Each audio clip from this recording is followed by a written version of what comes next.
আমার পাশের লোকটাকে কি চিনতে পারছো? অরুণদাকে। সকাল সকাল রেডি হয়ে আজ যাচ্ছি ডাকাসল্যান্ড মা তারা অরুণদার রেস্টুরেন্টে, স্পেশালি পনিরের ভর্তা খাওয়ার জন্য। প্রায় অনেক দিন পর বাসে উঠেছিলাম। বাসে ওঠার ফলে শরীরটা প্রচণ্ড খারাপ মনে হচ্ছিল, কিন্তু যেই হাওড়ায় পৌঁছে গেছি অমনি মনটা ভালো হয়ে গেল। হাওড়ায় একটা দরকারি কাজ রয়েছে, যার জন্য ফার্স্টে যাব হাওড়ায়, তারপর যাব ডাকাসল্যান্ড অরুণদার মা তারা রেস্টুরেন্টে। সাথে লাখ টাকার চেকও নিয়ে নিয়েছি।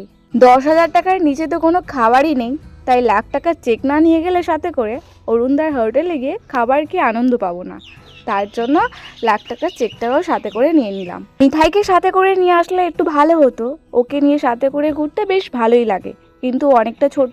আমি বাসে উঠেছি, আমার এতটা শরীর খারাপ লাগছিল, ওকে সাথে করে নিয়ে আসলে ওর আরও শরীরটা খারাপ লাগতো, তাই ওকে সাথে করে নিয়ে আসেনি। আমরা অরুণদার রেস্টুরেন্টে চলে এসেছি। লাখ টাকার কোটিপতি রেস্টুরেন্ট বলে কথা। আমরা অর্ডার করেছিলাম পনিরের খিচুড়ি, পনির ভর্তা আর পোস্ত আলু। যা খেতে ছিল না খিচুড়িটা পনির দিয়ে, আমি পনির খেতে অতটা ভালোবাসি না, কিন্তু সত্যি খিচুড়িটা মারাত্মক লেভেলে খেতে ছিল।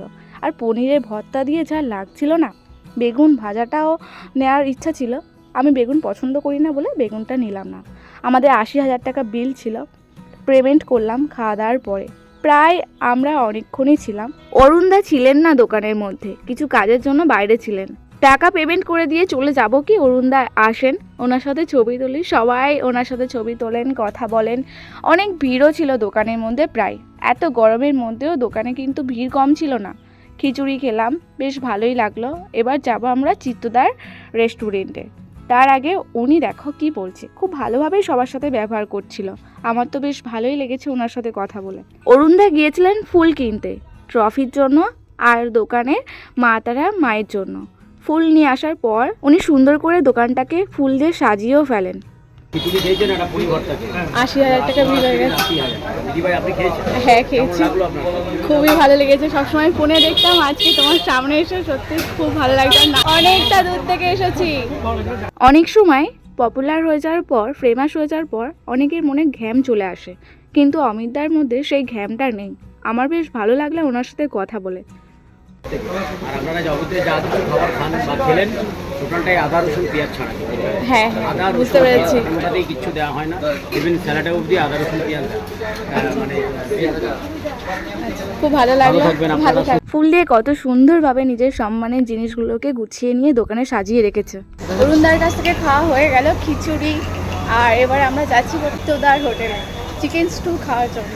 চিত্তদার হোটেলে আসছি, আজকে প্রচণ্ড গরম পড়েছে, এই গরমের মধ্যেও চলে এসেছি অরুণদার হোটেলে আর চিত্তদার হোটেলে। চিত্তদার দোকানে আমরা চলে এসেছি, আর উনি ছিলেন না দোকানের মধ্যে। আমাদের ব্যাড লাক, দেখা হলো না ওনার সাথে। ওনার দোকান থেকে আমরা চিকেন স্যুপ অর্ডার করেছিলাম, আর উনি কি বলছিলেন সকাল কথার কথা, সকাল 6টার সময় উঠে বিরিয়ানি খান না, খান কি তখন একটু টোস্ট হলো, একটু চা হলো।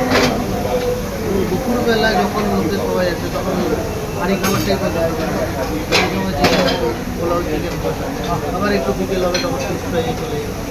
এই মাস সব কিছু আপনি 7টা 7:30টার সময় আসবেন, চিকেন মোটামুটি টোস্ট আর চা হয়তো সার্ভ করতে পারবেন, আর বাকি বললো যে আবার আগামীকাল শেষ।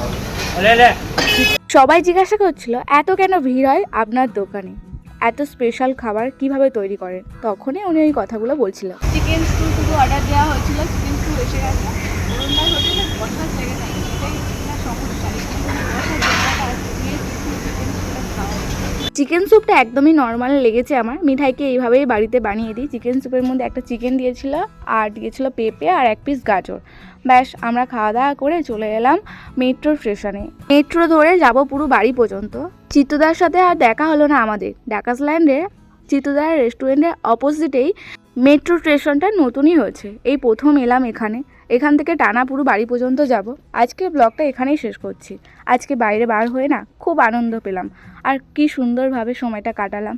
তোমরাও চাইলে আসতে পারো ডাকাসল্যান্ডে চিত্তদা আর অরুণদার মা তারা রেস্টুরেন্টে। টাটা, আজকে ব্লগটা এখানেই শেষ